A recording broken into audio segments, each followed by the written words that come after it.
hace meses que el pastor me había hablado de poder estar con ustedes compartiendo una noche, una reunión, y por diferentes circunstancias o situaciones no se daba. Y realmente estaba muy expectante también el hecho de poder venir, de poder compartir con ustedes una palabra. Y le decía a mi esposa recién, cuando se sentó al lado mío, que uno viene a recibir, ¿no? O sea, uno es mensajero, cartero, portador de la palabra de Dios, pero estamos en la casa del Señor y no hay títulos, somos todos hijos. Y yo decía, yo también quiero escuchar, y cuando la escuchaba mi esposa la palabra, nosotros tenemos algo que el Señor puso en nuestro matrimonio, ¿no? Y yo puedo sentir cuando, perdón, no sé si me estoy corriendo y estoy saliendo de la... No pasa nada. Bueno. Que por ahí yo siento en mi corazón, en mi espíritu, cuando ella recibe algo de parte de Dios. Y estaba allí y yo sentí que ella había recibido algo de parte de Dios para compartirlo.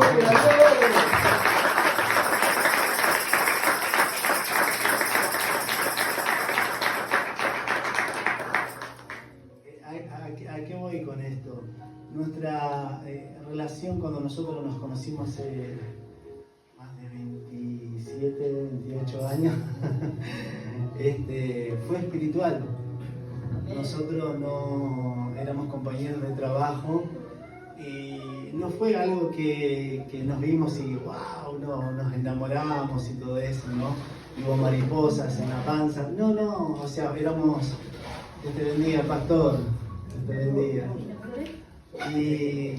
Y resulta que éramos asesores de una empresa de emergencias allí en el partido de Vicente López y nos conocimos allí en el trabajo. Ella tenía una forma de trabajar, yo tenía otra forma de trabajar. Y bueno, esas cosas que están designadas del cielo nos permitió conocernos. Éramos compañeros de trabajo, pero jamás, ni ella ni yo nos vimos como hombre o como mujer. O sea, simplemente éramos compañeros de trabajo, pero el solo hablar del amor y del poder de Dios nos fue enamorando. A mí me fue enamorando lo que ella tenía de parte de Dios y a ella le fue enamorando lo que yo tenía de parte de Dios. No fue una atracción física en absoluto, fue un enamoramiento espiritual. Yo veía a esa joven y decía, wow, qué lindo lo que tiene de Dios. Nunca había conocido a una chica que esté llena del Espíritu Santo. Y estar con ella era muy agradable. Era una chica muy de su casa, inocente en todo sentido, muy llena de la gracia de Dios. Como a veces nosotros como varones por ahí decíamos y anhelamos una compañera, y me gustaría que sea así, ¿no? Y yo en su momento recuerdo que después había pedido una compañera, pero ni me acordaba, o sea, estaba enfocado en otra actividad que yo realizaba. Le decía a mi esposa y nosotros tres estaban aquí adorando y exaltando el nombre del Señor. Digo, parece un gimnasio, acá están en fitness todos.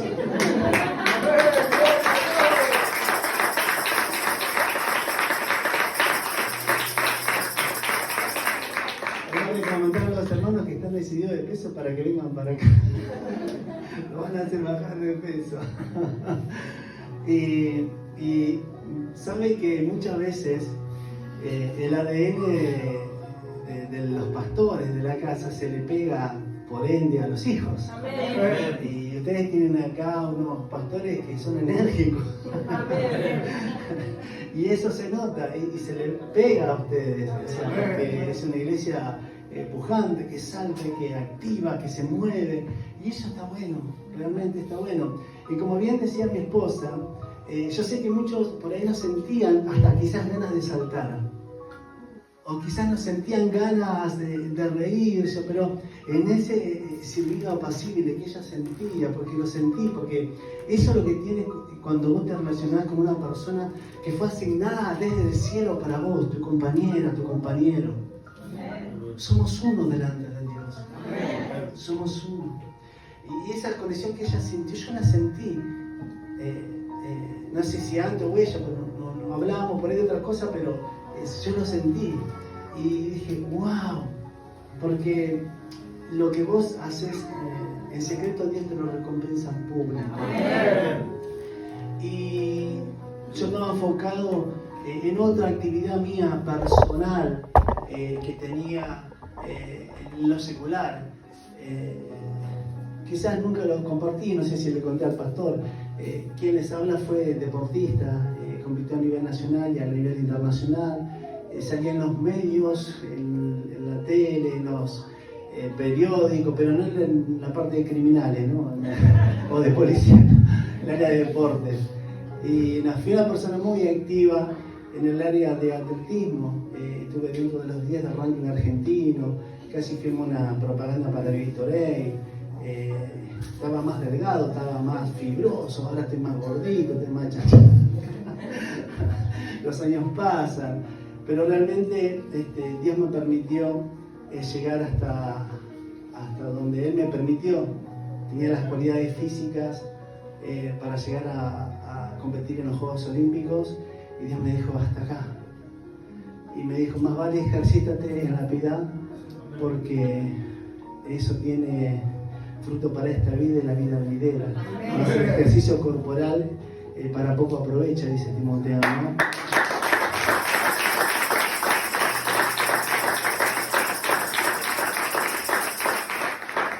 No con esto estoy haciendo apología de que no hay que competir o hacer algún deporte. De hecho, háganlo. Yo pertenecía a lo que es Atletas de Cristo a nivel nacional y a nivel internacional, atletas famosos de la élite. Hoy, el que fue mi entrenador, hoy es el actual técnico de la selección argentina de atletismo, y compañeros míos compitieron en el exterior. Tuve el honor de ganar medallas, trofeos, de que Nike me haga un reportaje, gente famosa que me entregue premios, y un montón de cosas deportivamente. Conocer mucha gente del deporte, a las leonas, a los leones, a los perritos, a todos. Las leonas son los de los hockey, para que sepan, por la duda. Y Dios me llevó a ese ambiente.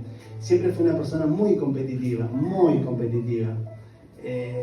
Y Dios me permitió pasar por la FAN, la Federación Atlética Metropolitana, y tuve una experiencia muy linda.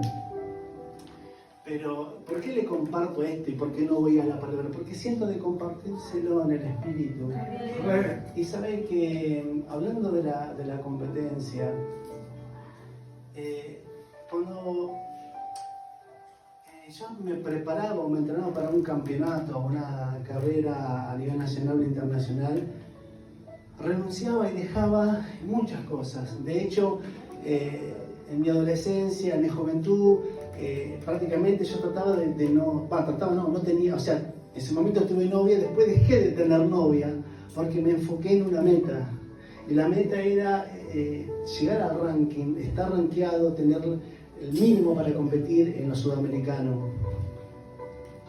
Y bueno, lo logré, gracias a Dios, pero lo logré con disciplina.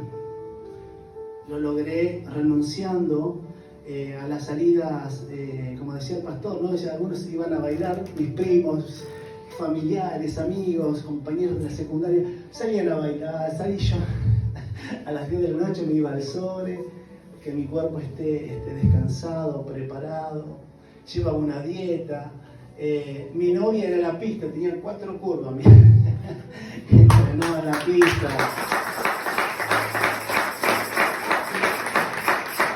Yo comparto esto para, no sé por qué se me hace compartir esto, pero eso me llevó a una disciplina y no había nada que me parase.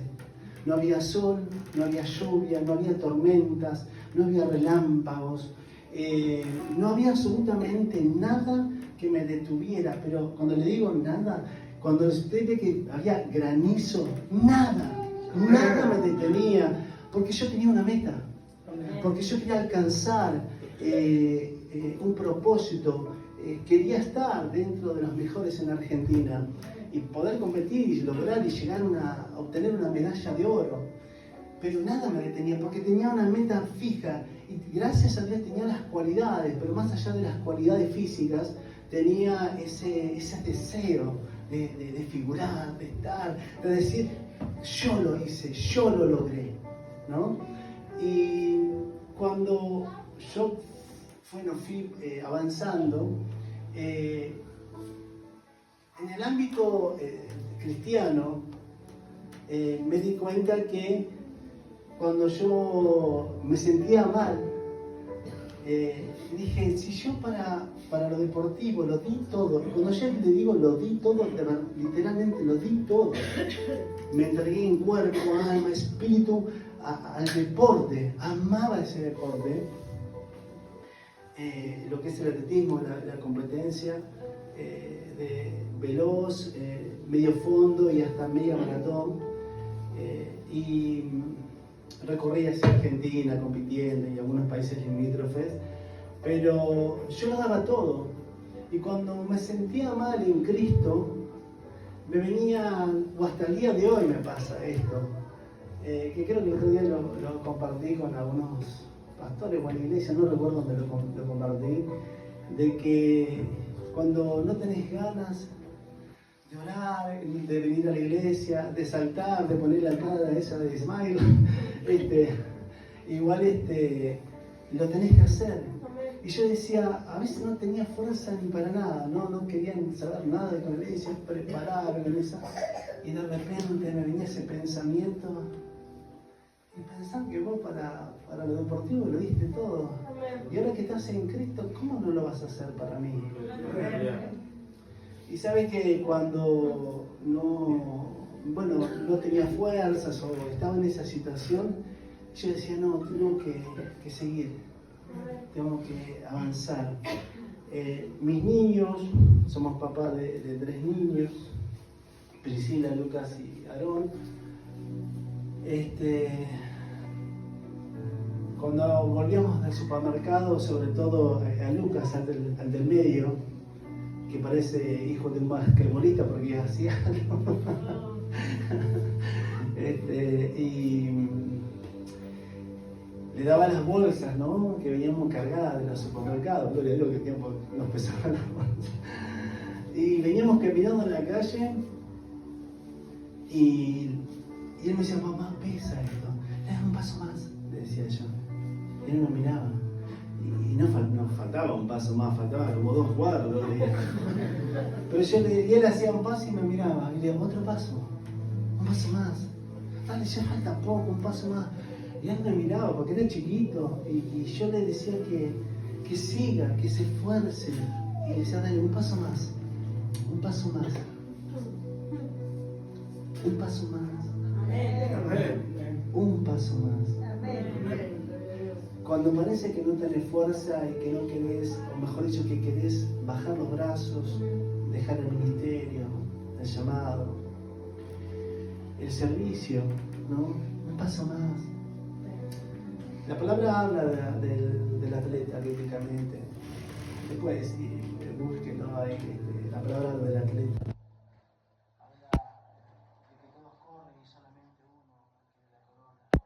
Yo me vestí de coronas corruptibles que eran de laureles, pero yo estoy corriendo una carrera espiritual donde yo recibí una corona de oro.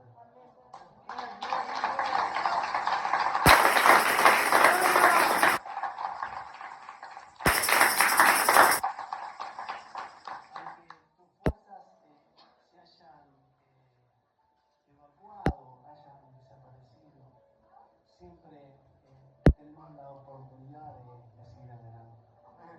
Cuando muchas veces decimos no puedo más, podemos más. Conocía mi potencial, conocía la capacidad física que había en mí. Por eso es que al pasar la línea muchas veces me he desmayado, porque lo daba hasta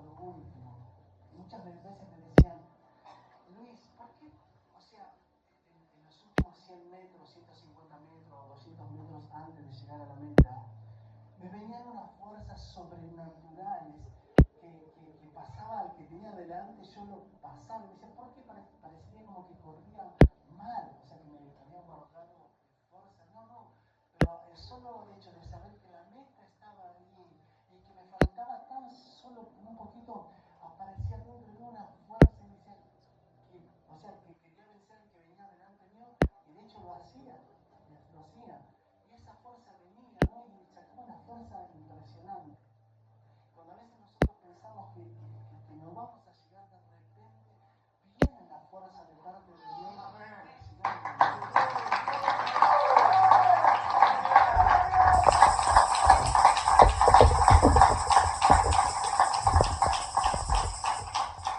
Y cuando digo que literalmente daba todo físico, es literal.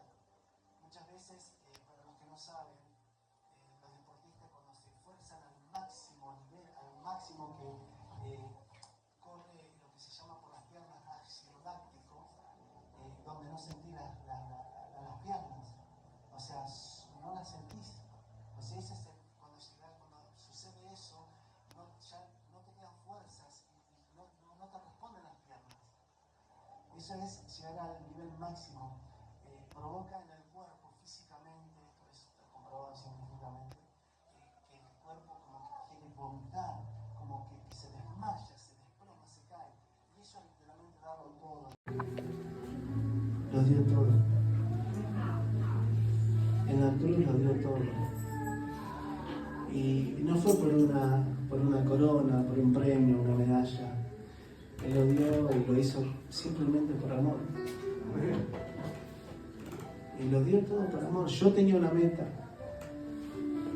Y lo logré hasta donde el Señor me dijo, hasta acá. ¿Me dolió? Sí, me dolió porque yo quería llegar mucho más allá. Tenía las cualidades físicas, sí, las tenía. Pero tuve que renunciar a eso. Y hoy mire, cuando veo los Juegos Olímpicos, los Juegos Sudamericanos, me emociono y lloro porque yo digo, yo podría haber estado ahí, yo podría haber tenido una medalla de oro, porque tenía las cualidades físicas, pero Dios tenía otro propósito y otra asignación para mí. Y era quizás como un día como hoy, un martes 22 de julio, compartirles, ¿no? Que hoy estoy compitiendo, en el buen sentido de la palabra, por lograr esa corona, esa medalla que nos espera allá en los cielos, ¿no? Que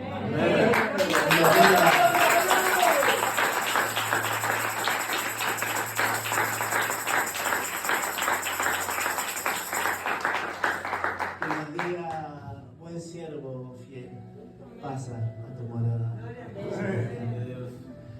Y lo lindo de poder competir es que uno conoce gente y se va conociendo dentro de uno.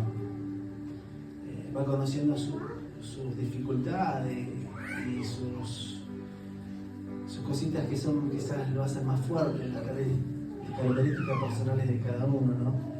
Yo quería compartirles a ustedes en esta noche una palabra que para mí es un clásico, para mí en lo personal. Voy a tratar de ser lo más breve posible, pero quería compartir con ustedes una palabra que se encuentra en Segunda de Reyes, capítulo 5.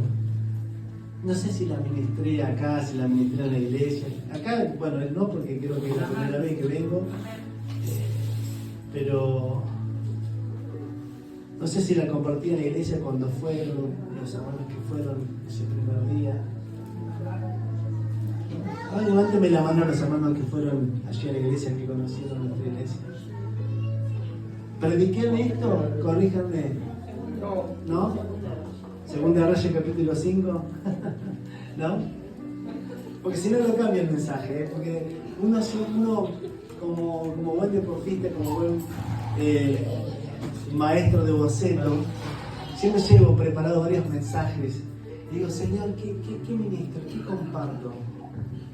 Pero bueno, voy a tratar de ser lo más protocolar y correcto. Ayer estuvimos reunido con más de 100 pastores en la Asociación de Pastores de Zona Norte. Y estuvimos compartiendo con el pastor Daniel González, pastor de la Iglesia Bautista del Centro en Cava. Un tremendo hombre de Dios, nos dio un lavado de cabeza a todos los pastores, de verdad. Nos dio para que tengamos, para que llevemos, para que guardemos, para que regalemos, nos dio, pero una bendición, la verdad, porque los pastores también necesitamos ser ministrados. Todo hombre y mujer de Dios necesita ser direccionado por el poder de su Espíritu Santo. Wow. Dios depositó dones en sus hijos. Y sé que hay personas con muchos talentos y dones aquí en esta noche. Que posiblemente algunos ni sepan que los tengan o están dormidos. Pero quiero hacerles saber nuevamente que viene esta palabra: Jesús los ama. Jesús los ama. Quiero que sepan que Jesús te ama.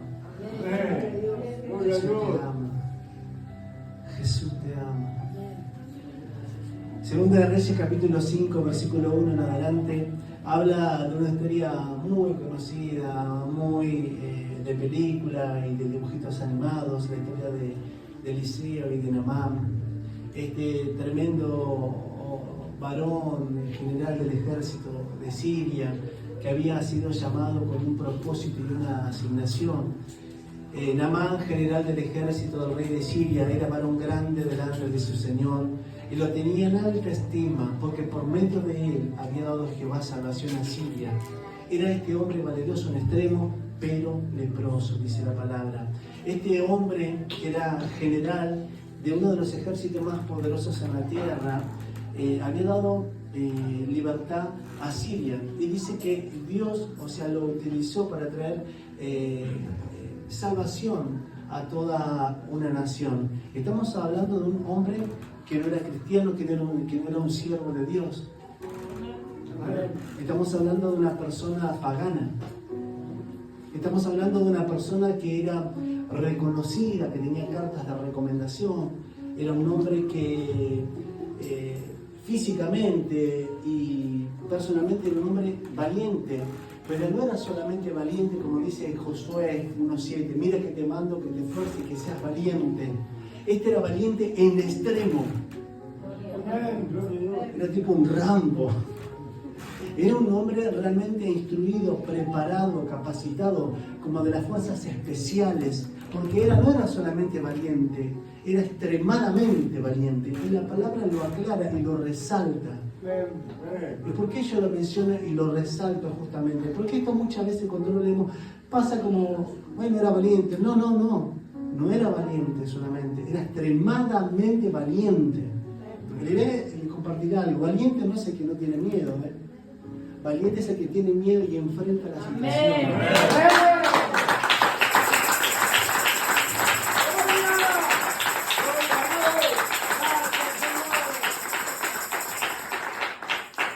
Y dice que el rey lo tenía en gran estima a este general del ejército llamado Naamán, porque por medio de él había logrado salvación para Siria, ¿no? Y él paseaba entre medio de sus súbditos, de los soldados, y los soldados reconocían la jerarquía, la chapa, lo que había en él.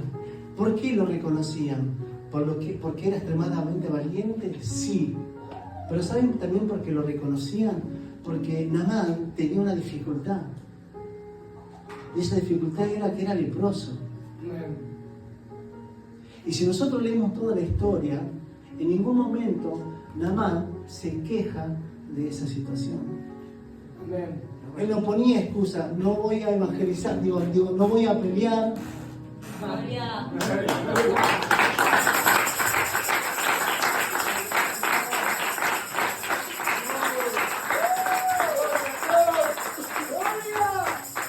Perdón, me equivoqué.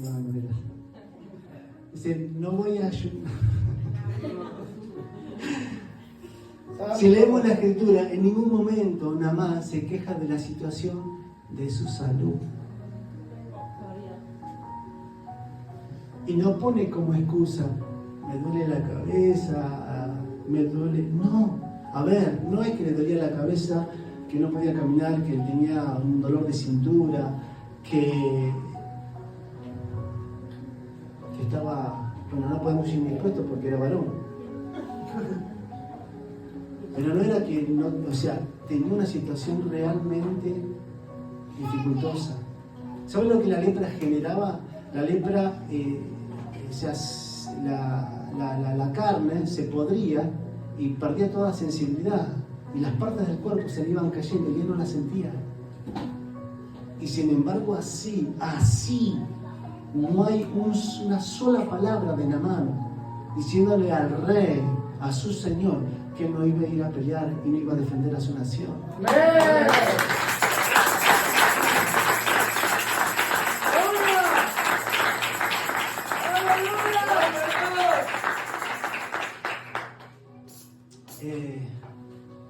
Existen las excusas, claro que existen las excusas. Existen las excusas cuando las generamos. Gracias, Jesús. Podemos poner 3 millones de excusas. ¿Y quiere que le hable de excusas? Una vez tenía que ir a predicar a Majestad, la iglesia más grande acá en Zona Norte, que tiene más de 2.000 personas, que es la iglesia donde estuvimos pastoreando con mi esposa. Allí casi 5 años pertenecimos y pertenecemos todavía al staff de pastores de allí de Majestad. Y justo ese día me tocaba ministrar y yo venía en mi camioneta, que las traíamos de hecho, y se me rompe en el medio camino. Estoy hablando de una camioneta nueva, de primer nivel, de alta gama. Estoy hablando de un auto común y corriente. Y sin embargo se me rompió, no sé qué le pasó, no me acuerdo. Pero se nos quedó en el medio camino. Y miraba la hora y bueno. O sea, no voy a llegar, se me rompió la camioneta, tenía la excusa perfecta. No estaba mintiendo, estaba diciendo la verdad. Yo fui obediente, salimos de casa como para venir para acá. Y a mitad de camino se nos rompe y bueno, ya está, listo. Tengo que remolcar, tengo que hacer... ¿Y qué hago? Podía haberlo dicho a mi pastor en ese momento. Mirá, se me rompió, quedé acá a mitad de camino, ya está, me vuelvo para casa, tengo que llamar a la grúa. Dios, ¿qué hago, Señor? ¿Qué hago? Y el Espíritu Santo me habla. Y me dice, llama a alguien de la iglesia. Yo iba a llamar a la grúa. Tenía el Automóvil Club argentino.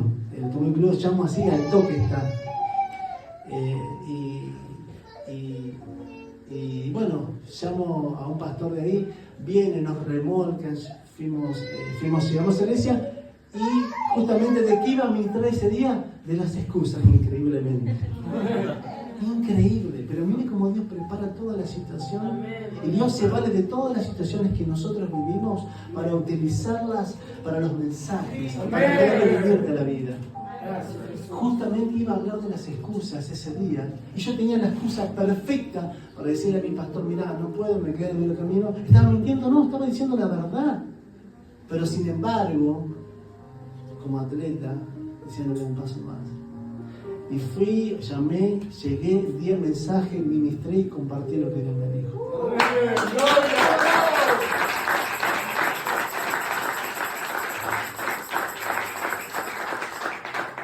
Naamán podría haber puesto 3 millones de excusas, sin embargo jamás vamos a ver una sola excusa de Naamán a su Señor, a su Rey. No, jamás. ¿Tenía para quejarse? ¿Tenía para excusarse? Sí, pero no lo hizo nunca. Hombre valeroso en extremo. Y de Siria habían salido bandas armadas y habían llevado cautiva de la tierra de Israel a una muchacha, la cual servía a la mujer de Naamán. Fíjese la función de Naamán como comandante en mando, estaba en otra nación, de otro idioma, de otra habla, y estando en tierra ajena, trabajando, porque su misión era justamente tomar territorio y ganar posesiones para su rey, para su reino. Él era un funcionario público y como funcionario público tenía que cumplimentar con sus funciones. Y estando en tierra ajena, ¿sí? Naamán se acordó de su esposa.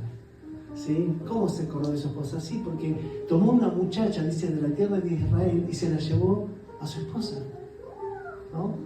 Y eso habla también de que a veces nosotros los varones, ¿sí? O viceversa, que aún estando en el trabajo, recordemos a nuestra familia. Amén. Y podemos mandar un mensajito: te amo, estoy bien, etcétera, etcétera, etcétera, etcétera. Él estaba en otra nación, en una función pública, como funcionario público, pero sin embargo no se olvidó de su familia. Y eso significa que cuando nosotros salgamos a donde vayamos, siempre tengamos presente a nuestra familia, que es la que nos apoya, que es la que está con nosotros en los buenos y en los malos momentos. Amén. Y sabe que dice la palabra que Naamán tomó a esa muchacha y la trajo, y que esa muchacha estaba en la casa de Naamán y servía a quién, a su esposa. Algo tenía esa muchacha. Y yo digo, ¿qué pudo haber tenido esa muchacha que este hombre va y la toma y se la lleva a su esposa? Ahora, en Siria, ¿no había muchachas? Pregunto, ¿en Siria había muchachas, sí o no? Sí. Pero había algo en esta muchacha que captó, que llamó la atención de Naamán. Y él la trajo a su esposa, como presente, como regalo, aunque produjo dolor. ¿Cómo es eso, pastor? Sí. Ella fue tomada cautiva, arrancada de una familia, de otra nación. Y ella seguramente no quiso venir, porque ellos tomaban territorio. El pueblo sirio era el pueblo enemigo de Israel. Hola. Era el pueblo enemigo. No eran que eran amigos, no, era el pueblo enemigo de Israel. Y sin embargo, la palabra enseña que por medio de Naamán, un hombre pagano, Dios trajo salvación a Siria. ¿Cómo se entiende eso, pastor? ¿Sabe por qué?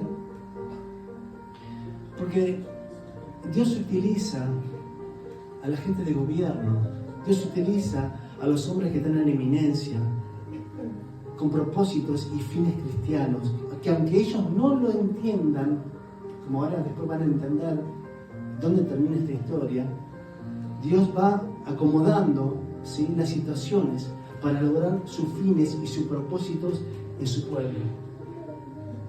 El rey Ciro dice la palabra mi siervo, pero no era un siervo que le servía a Dios, siervo porque cumplía la función de servir a los órdenes de Dios. Y a veces confundimos la palabra siervo con el que sirve de siervo de Dios, pero no es así. Sí está bíblicamente y está perfecto, pero hay mucha gente que sirvió a Dios, como lo hizo Faraón, ¿sí?, para alcanzar los propósitos y los designios de Dios, para cumplimentar el deseo de Él en su pueblo. Dios va a utilizar a quien sea para bendecir a su iglesia, para bendecir a su familia.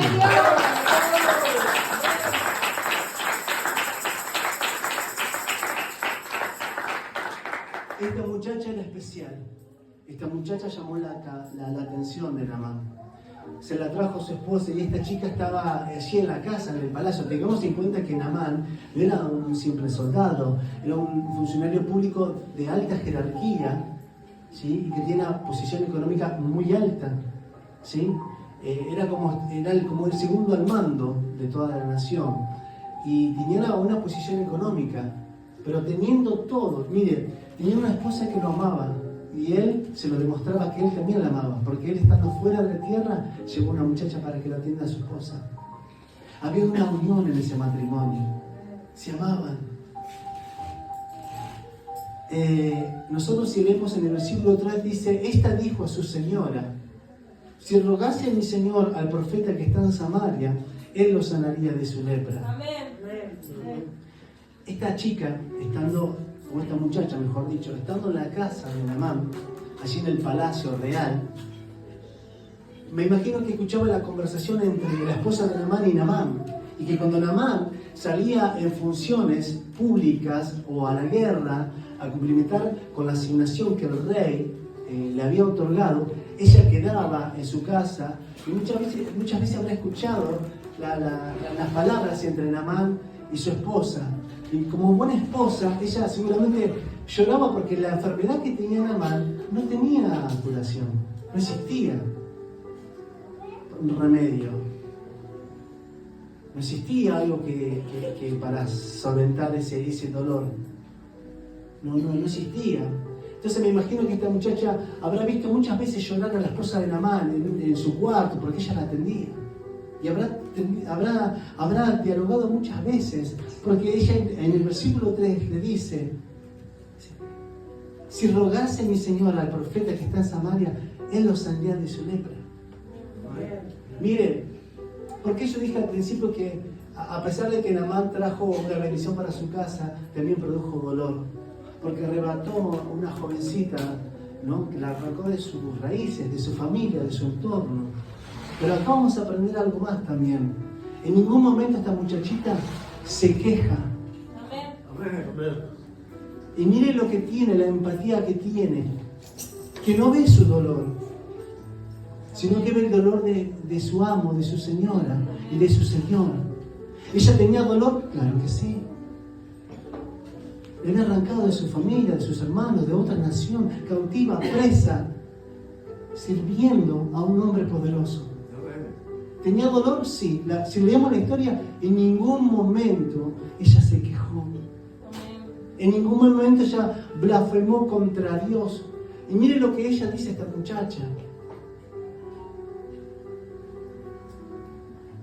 Si rogase mi Señor al profeta que está en Samaria, él lo sanaría de su lepra. ¿Por qué? Porque esta jovencita conocía el poder de Dios. Ella sabía lo que Dios podía hacer.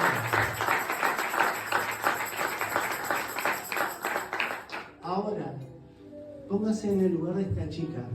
Ella conocía el poder de Dios.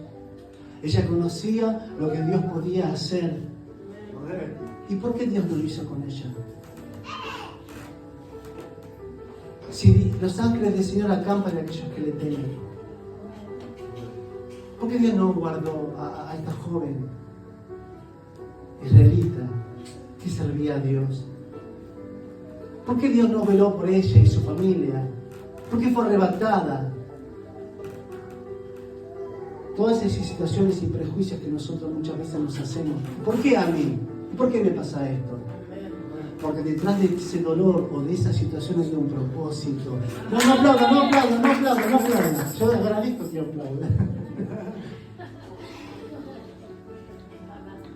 Pero yo quiero que usted entienda que detrás de ese dolor o esa situación hay algo que va a conllevar a donde luego vamos a entender o vas a entender en la situación en la cual vos te encontrás.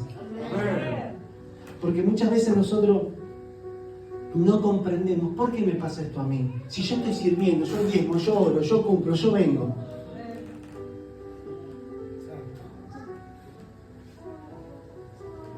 Si yo estoy al lado de los pastores, si yo cumplo.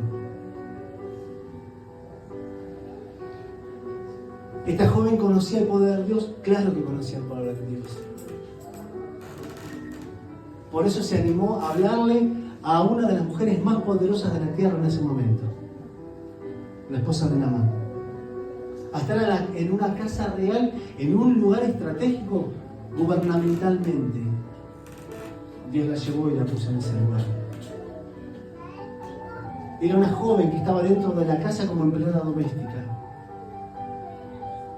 Pero dentro de ella corría un poder sobrenatural. No es la posición Urramaiki avanza, sino es lo que tú portas, lo que tú tienes, aleluya. No se trata del título o de la función que ejerzas. Se trata de lo que Ikaramai Shamaki avanza. Se trata de lo que hay adentro tuyo. De ponerse en el lugar del otro, de utilizar la empatía en Cristo, de poder comprender los designios y los propósitos de Dios, aunque no los entiendas.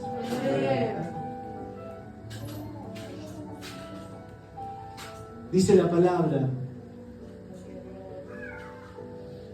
que esta joven conocía el poder de Dios. Y si leemos, como bien le dije, en un momento leemos una lágrima o una excusa de ella. Tenía excusas y tenía la posibilidad de callarse y de no hablar de su Dios, sí. Pero ella entendió que estuvo en ese lugar y padeció lo que padeció para poder bendecir a otra familia.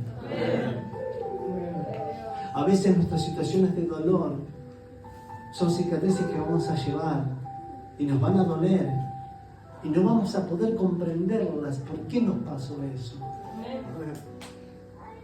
Mire, si yo le contara, no sé si lo voy a contar, si yo le contara lo que yo viví dentro de una iglesia y lo que padecí, lo que sufrí y lo que tuve que ver, usted me diría, pastor, ¿cómo está ahí parado todavía? Porque las personas de las cuales yo tenía que recibir el adoctrinamiento o la enseñanza o la santidad fueron los que dañaron y destruyeron. Amén. Y muchas veces, lamentablemente, los que te tienen que enseñar, los que te tienen que direccionar, son los mismos que te van a hacer que caigas, que te equivoques, que peques. Y que te van a dañar. Pero tenés que entender que son hombres y mujeres propensos a pecar y errar y a equivocarse. No existe el pastor perfecto o la pastora perfecta. No lo existe, no lo busques porque no lo vas a encontrar. No busques la iglesia perfecta porque no existe. No existe iglesia donde no haya problemas. Hola. No existe iglesia donde no haya disensiones. Es necesario las disensiones para que se manifiesten los que son aprobados.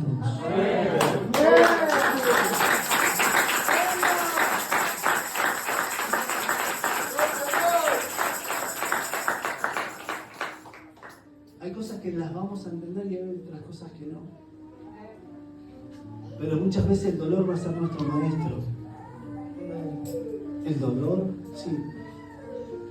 Muchas veces el dolor va a ser nuestro maestro. Aunque no querramos, a veces vamos a tener que pasar por ese valle de sombra y de muerte. Aunque no querramos, porque van a ser materias que vamos a rendir. Y cuando tengamos que rendir esa prueba, vamos a estar aptos, capacitados para decirle a otro, yo pasé por ahí. Amén. Dios estuvo conmigo. Amén. Y salí aprobado. Amén.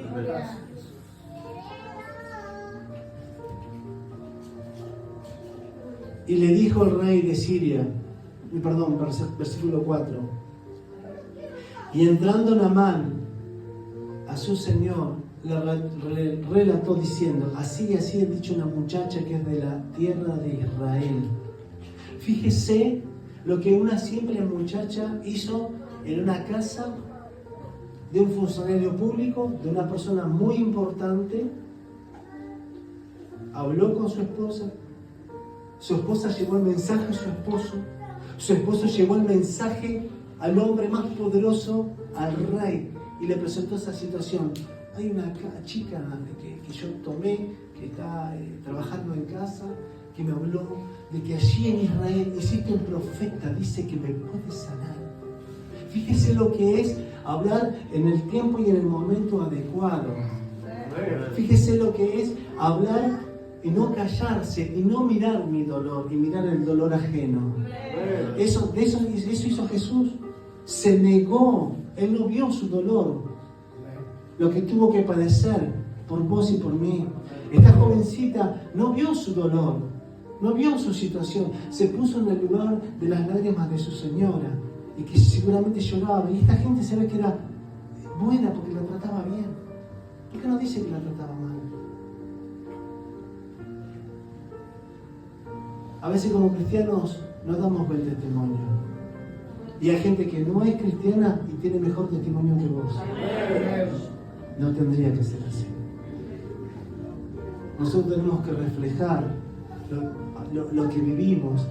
Y si estamos acá es porque Dios tiene un propósito y quiere que tu carácter, que tu forma de hablar, que tu forma de pensar cambie. Porque no podés pensar, opinar de la misma manera que opina el mundo. Porque no somos de este mundo. Estamos de paso y tenemos que actuar conforme a lo que dice la palabra, no a lo que mis emociones y mis sentimientos dicen. Porque tus emociones y sentimientos te van a jugar en contra. Va a ser todo lo contrario de la decisión que tienes que tomar en Cristo. Si yo actúo por emoción o por sentimiento, voy a actuar en la carne y voy a lastimar. Si yo corrijo a alguien en la carne, lo voy a lastimar. Si yo lo exhorto a alguien en la carne, lo voy a lastimar. Y aunque yo tenga la razón, tengo todo el derecho, como pastor, como líder, como mamá, como papá, como esposo, esposa, como abuelo, hay que buscar la forma de poder llegar al corazón de la otra persona y no lastimar. Porque no se trata de mostrar la autoridad ni gritando ni exponiéndola, y acá se dice lo que yo digo, porque no es lo que hizo Jesús. Él siempre puso la otra mejilla. Teniendo toda la razón, Él puso la otra mejilla. ¿Sabe cuánto tenemos que aprender todavía? ¿Sabe cuánto tenemos que aprender todavía?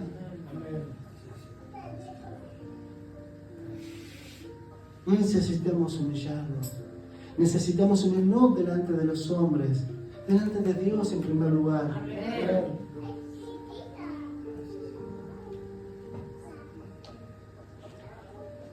Dice la palabra allí en el versículo 4 que Naamán dio testimonio de esta joven que tenía en su casa y le dijo al rey: anda, ve, y yo enviaré cartas al rey de Israel. Miren lo que logró esta simple muchacha. Logró que de la embajada de Siria enviaran cartas a la embajada de Israel. Envió cartas. Esta simple muchacha que estaba allí en forma anónima logró mover toda una familia, mover todo un poder político, y que ese poder político llegara a influenciar a otro poder político, a otra nación. A veces no nos damos cuenta de lo que tenemos adentro, del Espíritu de Dios que Dios ha depositado en nosotros. No reconocemos y no nos damos cuenta del poder de Dios que está en nosotros y de la autoridad que Dios nos dio. No se trata del grito, que es lo que decía la pastora. En el silbido apacible está el Espíritu Santo. Recuerde cuando Elías sale, el fuego, la roca, la lluvia, la tormenta. No estoy diciendo que eso no sea de Dios, por favor, no malinterprete. Dios se manifiesta en todas las maneras.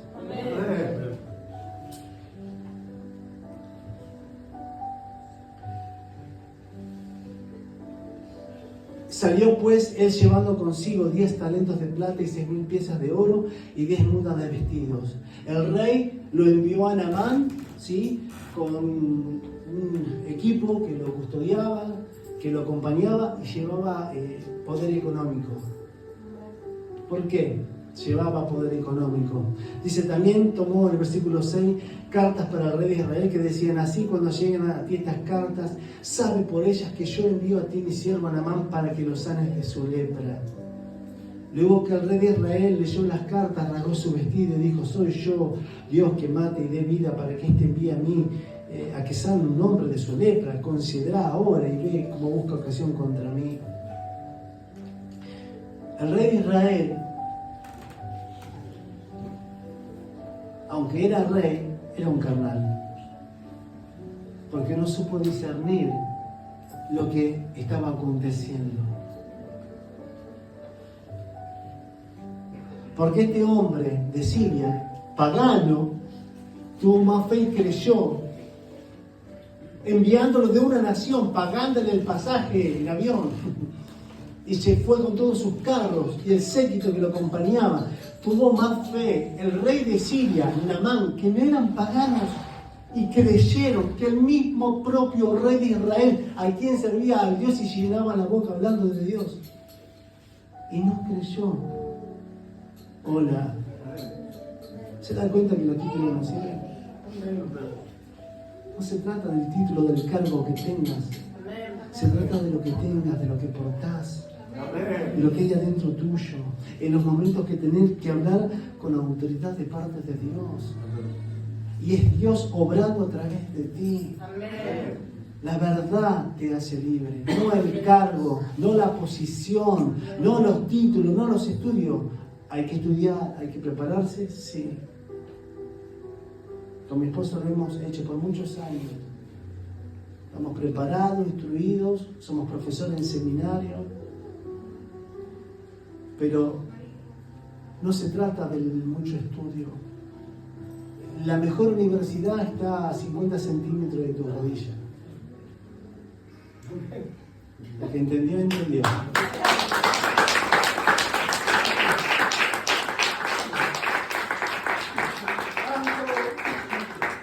La mejor universidad está a 50 centímetros de tu rodilla. Amén. Gloria a Dios. Ahora, y Dios te va a dar la sabiduría de lo alto. Te va a instruir, te va a capacitar, te va a revelar cosas que ningún seminario te va a enseñar, que ninguna universidad te la va a enseñar. Las cosas del Espíritu se reciben desde el Espíritu. Gloria a Dios. Pero las cosas carnales son de este mundo. Gloria a Dios. Este hombre, este rey, se enojó porque no supo discernir. Y lo que decía en su momento, a veces hay gente que no es cristiana y tiene más fe que un cristiano. Este rey pensó que lo estaba provocando, pensó que estaba, no supo discernir. A ver, no quiero que... Ay, Dios. ¿Cómo lo digo?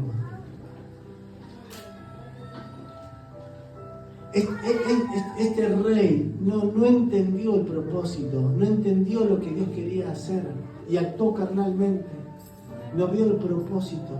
Él lo vio como un desafío, como una situación incómoda para provocar a ira y a guerra de esa nación. No, ellos estaban creyendo. Y en vez de accionar como un verdadero cristiano, actuó como un mundano. Ay, Dios. ¿Por qué muchas veces la gente o tu familia no viene a la iglesia? Porque no ven en nosotros frutos. No me diga, hombre.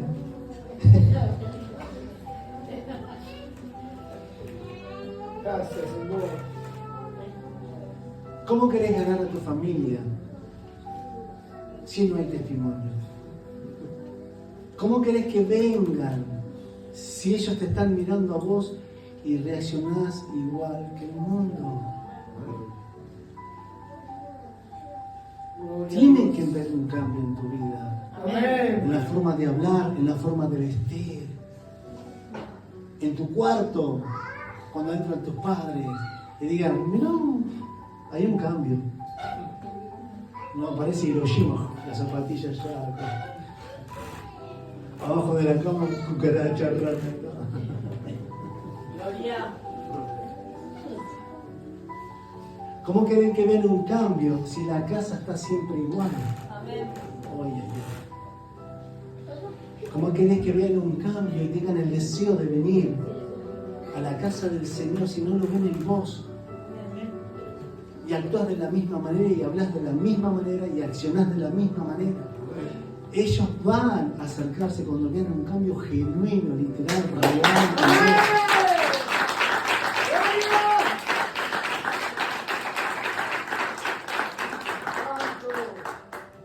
Este rey de Israel, lo tomó como una ofensa. Pero lo que dice el versículo 8 dice, cuando Eliseo, el varón de Dios, oyó que el rey de Israel había rasgado su vestido, envió a decir al rey, ¿por qué has rasgado tu vestido? Diciéndole, o sea, porque, le repito, lo tomó como una ofensa. Pero dice, ¿por qué hiciste eso? ¿Por qué actuaste carnalmente? ¿Por qué tomaste esa decisión? ¿Por qué no supiste discernir espiritualmente lo que traía esa situación? Era una situación de bendición y la tomaste personal y pensaste que era una ofensa y no era eso. No tuviste la altura espiritual para poder ver más allá de lo que Dios te quería mostrar y había una gran bendición. Pero no la pudiste discernir. Porque miraste carnalmente. Porque actuaste carnalmente. Porque viste con los ojos del mundo. Porque no viste a través del Espíritu, de lo que Dios te quería mostrar, enseñar y elevarte a otra posición. Y a veces estamos en la misma posición espiritual porque no podemos discernir lo que Dios está tratando de decirnos y nos seguimos tropezando con la misma piedra, errando con el mismo pecado, hablando las mismas cosas siempre. Y seguimos en el desierto dando vuelta y vuelta y vuelta y seguimos viniendo a la iglesia y no pasa nada. Y seguimos viniendo a la iglesia y no pasa nada. Y no vemos frutos. Y no vemos prosperidad. Y no vemos que las cosas se den. Porque Dios te está hablando y no te estás dando cuenta.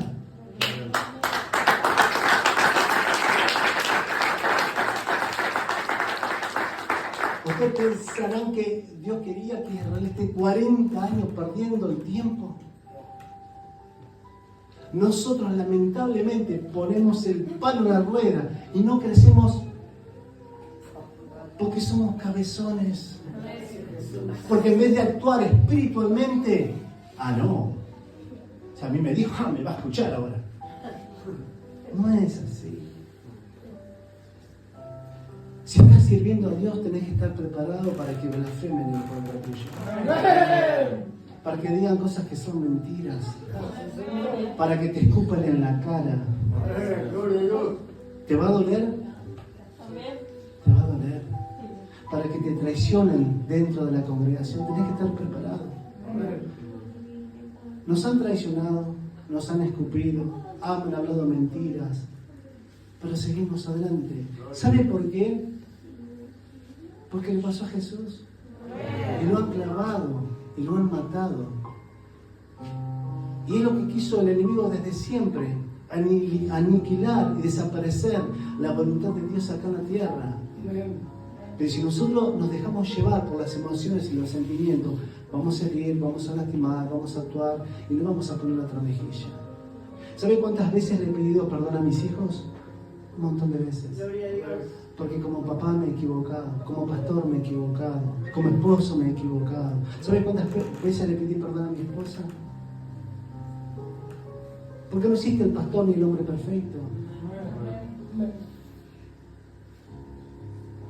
Tenemos que reconocer que somos hombres y mujeres propensos a pecar, a equivocarnos y entender que tenemos desperfectos, que vamos camino a la perfección, que tenemos que poner la otra mejilla. ¿Nos va a doler? Sí, nos va a doler. El Evangelio no es un camino de rosas, es un camino de espinas y de piedras. No siempre vamos a estar pum para arriba. Pero cuando no estemos así pum para arriba, cuando estemos pum para abajo, elevemos nuestra cabeza hacia el cielo porque nuestro socorro viene de lo alto.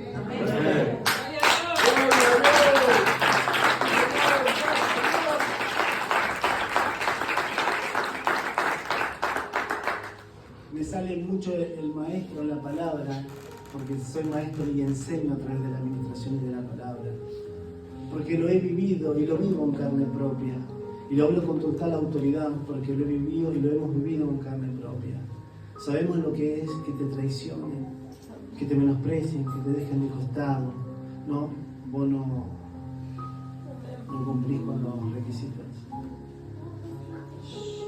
Para el hombre es así. Para Isaí, para el papá de David era así. Primero presentó a Eliab, a Sama, a Abinadab. Nunca lo tomó en cuenta David. Y el profeta dijo, ¿no hay nadie más acá? Sí, está allá David, pero ¿para qué lo quería David? Si él no sabe cantar, si él no sabe tocar ningún instrumento, si él no sabe grabar, no sabe evangelizar, no sabe ayunar, ¿para qué lo querés? No sabe barrer, no sabe hacer nada. Lo menospreciado, lo vil, escogió a Dios para avergonzar a los que dicen.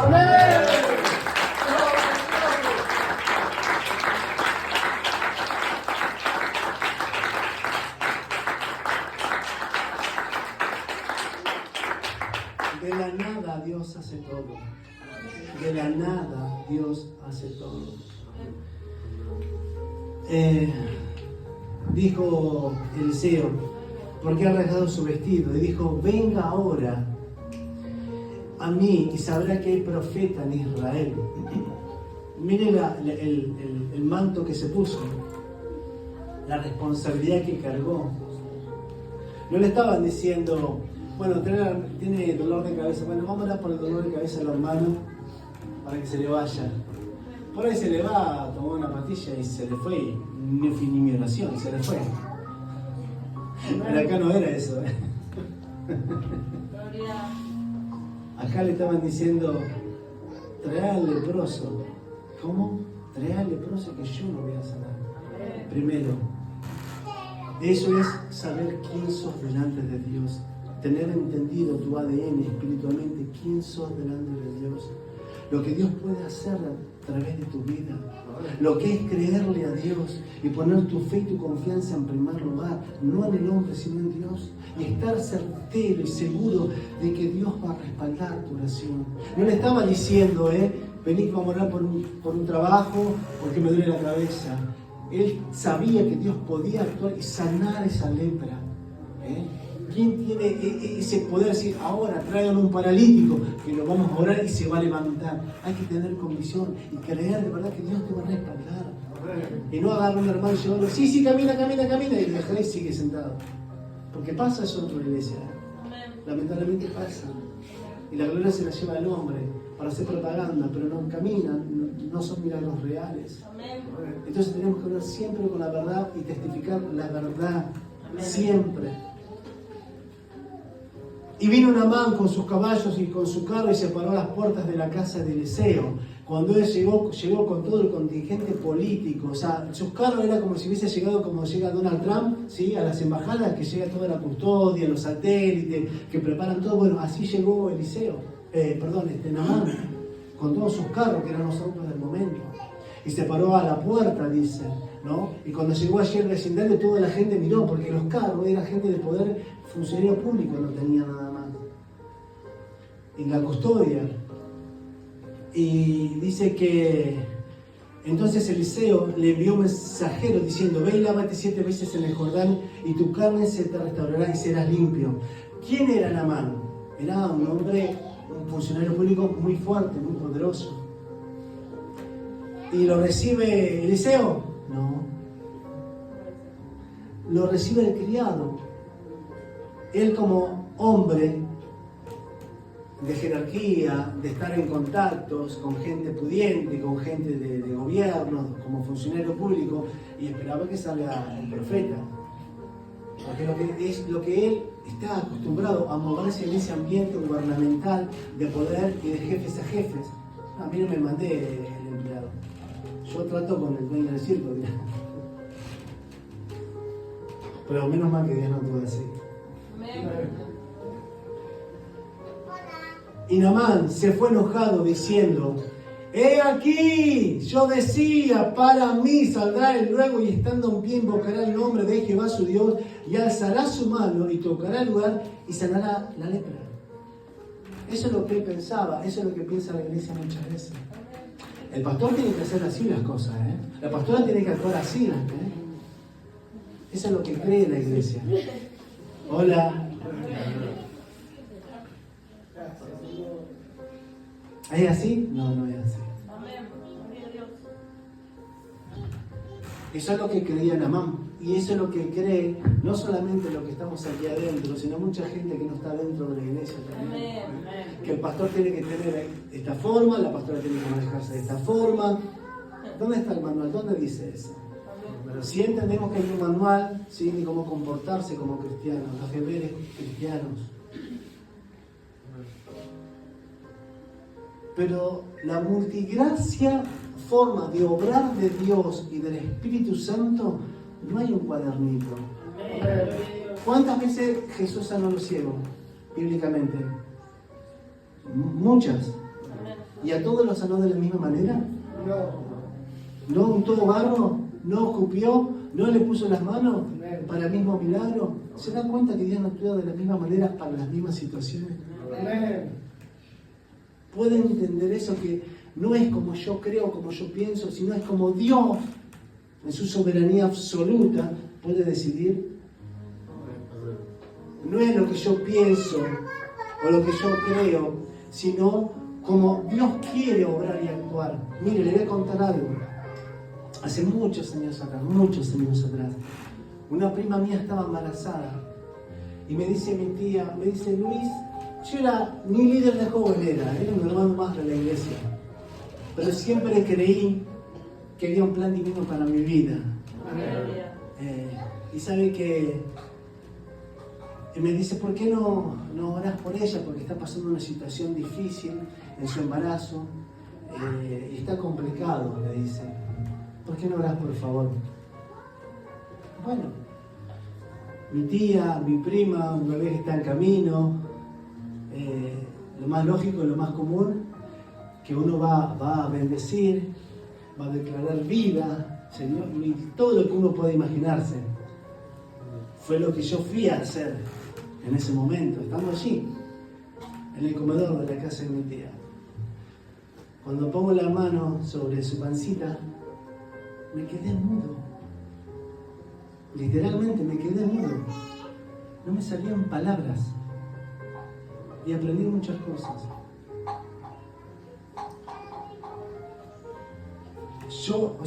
Ella me plantea un problema, una situación. Yo quiero accionar. Y el Espíritu Santo no me dejó. No me salían palabras. Ella nunca lo supo. Y hasta el día de hoy no lo sabe. Pero a mí no me salieron palabras. Y dentro mío, una voz que me dijo, solo mi voluntad. ¿Y sabe lo que me salió de mi boca cuando yo escuché esa voz? Al ponerse en mis manos, solo su voluntad. No pude decir otra cosa. Y ahí aprendí que mi palabra, primeramente, tiene poder. Que Dios escucha mi oración. Que Dios está conmigo. Y que Él respalda y obra en las oraciones. ¿Qué sucedió? Lo que el esposo no me hizo sentir. Ese bebé partió a la presencia del Señor. Nunca nació.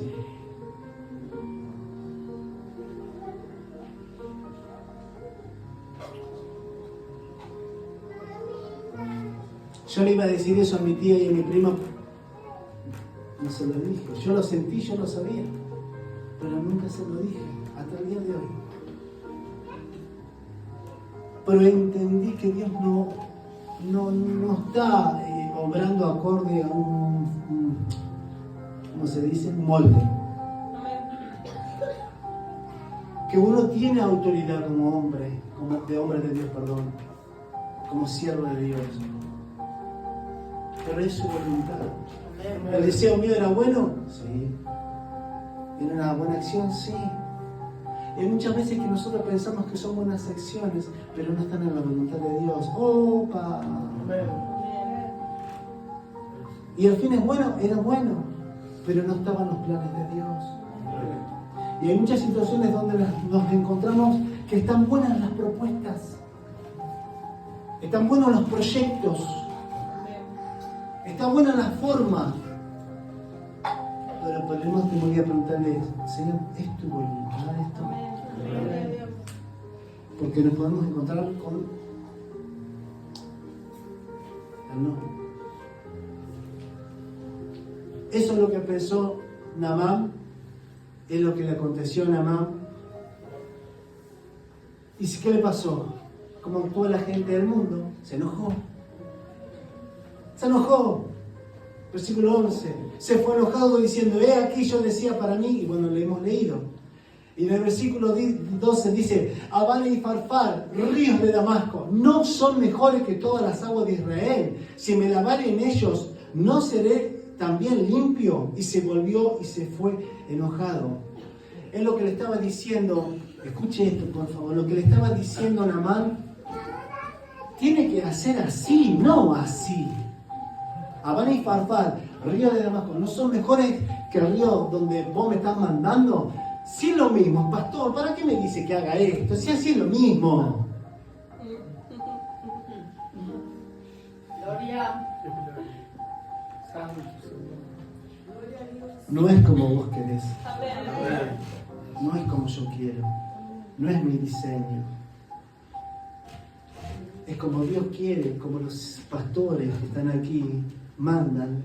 Y si ellos dicen, ¿no? Uno tiene que sujetarse. Porque en la sujeción hay la bendición. En la obediencia está la bendición. A ver, los pastores se pueden equivocar. Y sí, más vale. ¿Quién le habla? ¿Sabe las veces que me he equivocado? Pero sabe que ocurre también, está la posibilidad de pedir perdón. Dicen, me equivoqué, perdón. Eso a mí no me hace menos pastor, ¿eh? A mí no me hace menos pastor pedir perdón o decir, ¿sabes qué? Me equivoqué. Al contrario, me hace más grande. Porque ven que un hombre de Dios se humilla y de que se humilla, Dios lo exalta.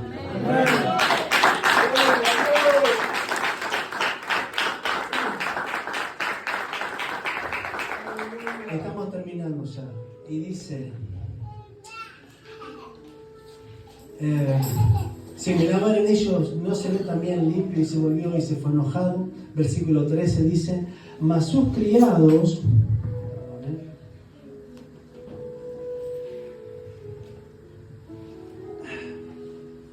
se le acercaron y le hablaron diciendo, Padre mío, si el profeta te mandara alguna gran cosa, ¿no lo haría? ¿Cuánto más diciéndote, lávate y serás limpio? Amén.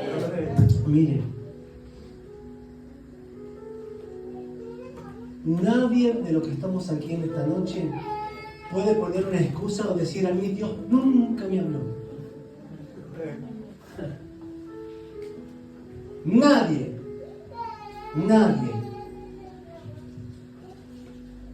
Lo que pasa que ocurre lo que recién hace un momento hemos comentado.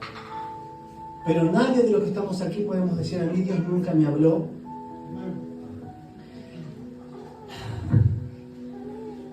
Porque han pasado varios ministros por esta casa, por esta plataforma, y los mismos pastores que enseñan y ministran la palabra de Dios. Y si Dios te habló, ¿por qué no haces caso?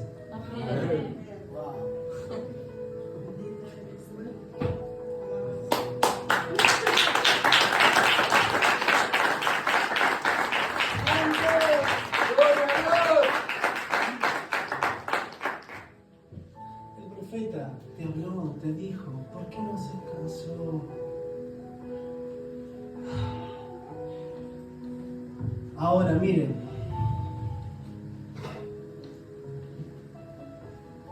bueno, a ver qué digo.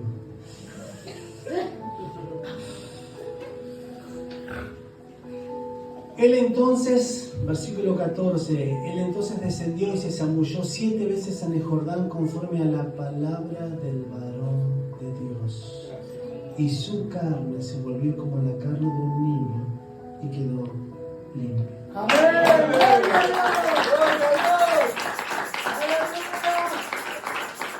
Cuando él obedeció a la palabra de Dios y dejó el enojo de costado, se despojó de la manera que él pensaba, de cómo él creía que tenía que ser, se rompió una estructura, un molde que había en Naamán.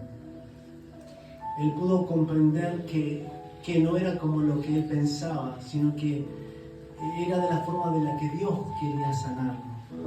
A veces nosotros estamos esperando algo de tal lugar o de una forma, y no es la forma o el lugar donde Dios te quiere prosperar o llevar a eso que uno quiere. Y dice que su carne se restauró. Ahora yo le voy a hacer una pregunta. Póngase de pie, por favor.